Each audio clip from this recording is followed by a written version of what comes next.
A watch with presence and character. A piece which possesses distinctive features that set it apart from the rest. The Tandorio Red Monster does do that. The charisma shines through with a light-hearted poke at diver watches. Yet the unique design features and styling make it an iconic design that is fun, yet not childish whatsoever. This is the homage to Seiko's Monster Generation 2, a watch that presented our indices as shark teeth. The Tandorio echoes the original with several iterative changes to the design and materials used, yet the message remains loud and clear. Now, this watch cost me $56 on AliExpress, and this is the least expensive Monster Homage that you can get on AliExpress. Now, there is one from Sea Knight, I think, that's around the $90 mark, and then there's a Heimdall, and that's about $140, $150. Now, considering you can get the Generation 2 on eBay for around $300, $400 in very good condition, I did not see the point of paying, I don't know, $200 or just under. So I got the least expensive one on AliExpress, $56. And so far, I'm mega impressed with it. So I've left the link to the listing I got this watch from in the description below the video. Make sure to check it out if you're after a sharp price.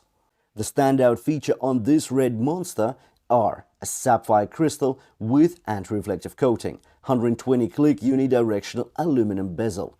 The watch bezel grooves align with the case grooves, and these resemble a well-guarded safe code. The protective shroud at the north and south sides of the bezel are really distinctive here. The automatic self-winding movement by Seiko, the NH35, is a nice and dependable touch. The watch gets 200 meters of water resistance. It gets a knurled sign screw-in crown and a screw-down case back. There is a lot to talk about in regards to this red monster, so without further ado, let's dive right in.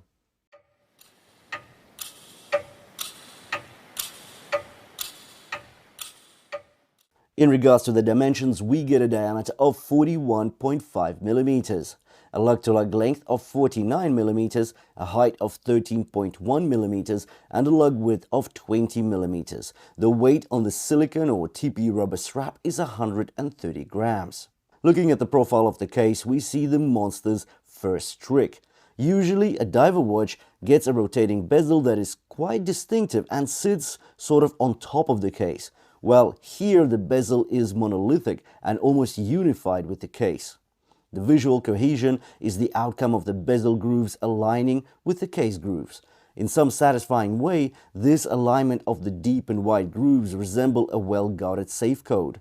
Each groove is mirror polished and, like a digit in a combination, contributes to the precision and aesthetic balance of the timepiece. The flanks are generally horizontally brushed, contrasting the glossy, high-polished grooves.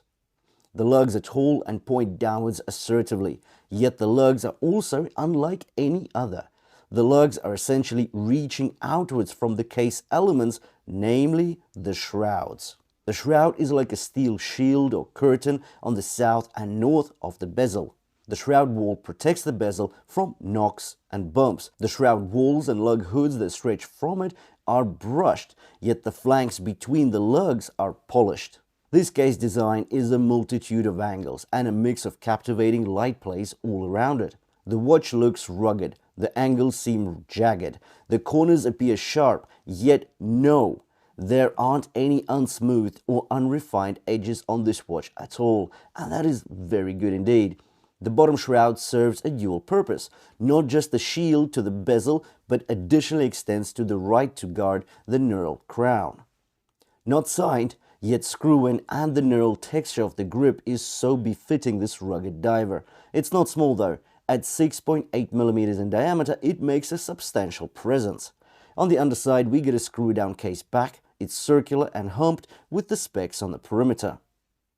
From this angle, it's actually best to see the aggressive slant downwards of the lugs, ensuring this modest 49mm lug-to-lug measurement on a rather significant, almost 42mm diameter case. The TPU rubber strap is supported by spring bars. tucked real close to the case. The woven outer face design is nice. The multitude of holes allow for plentiful ventilation of your wrist. The clasp is pressed and unsigned, quite rudimentary, yet not out of place on this watch in general. Now let's talk about the bezel, because there is a lot to say about this very unique and interesting bezel.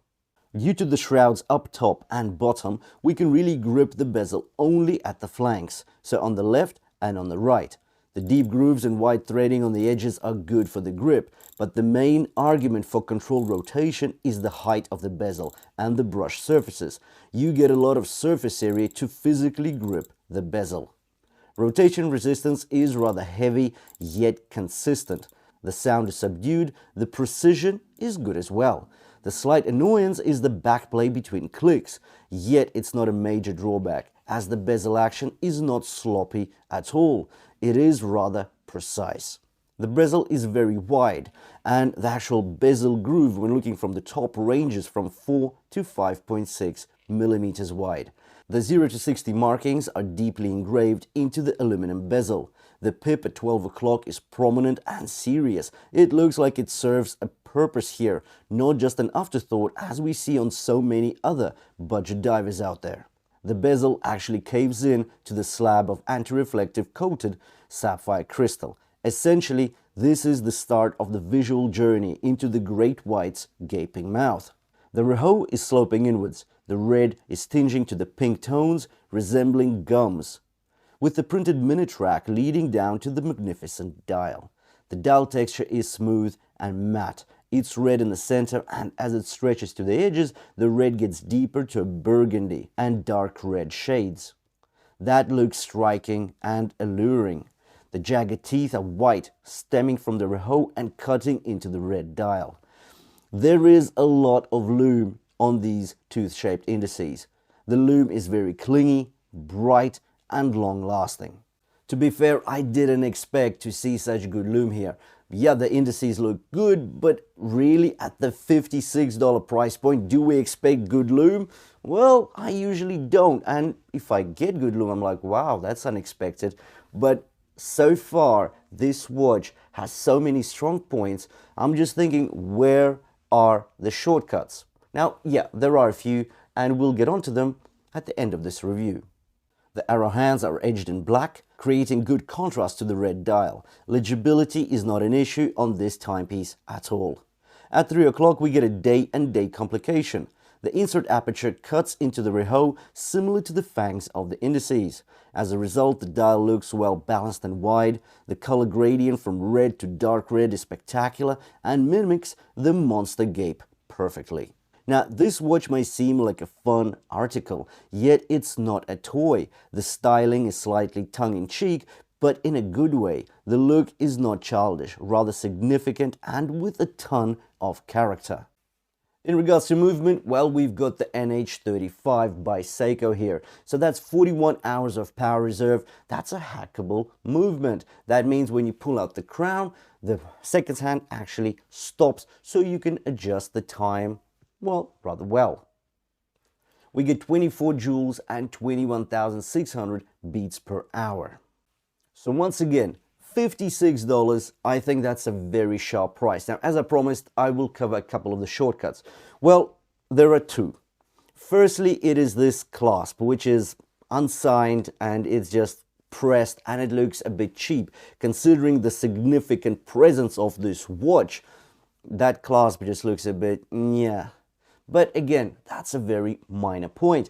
Another point though, which is slightly more annoying, I think, is the fact that there is a bit of backplay on this bezel. It's there, but still, because there's so much resistance to this bezel rotation, I like the sound. It's nice and ratchety, very metally, but again, that backplay is there, so that's a bit of a downer as well. But again, it's not major. This watch is a big surprise considering the price and the aesthetics. So the original doesn't get this red. This is something that Tandorio came up with and it looks absolutely insane. Anyways, I've left the link to the listing I got this watch from in the description below the video. Make sure to check it out if you're after a sharp price. Thanks for watching the video. Make sure to hit that red subscribe button to make sure you don't miss any of my upcoming content. Thanks for watching, and I'll see you in the next one.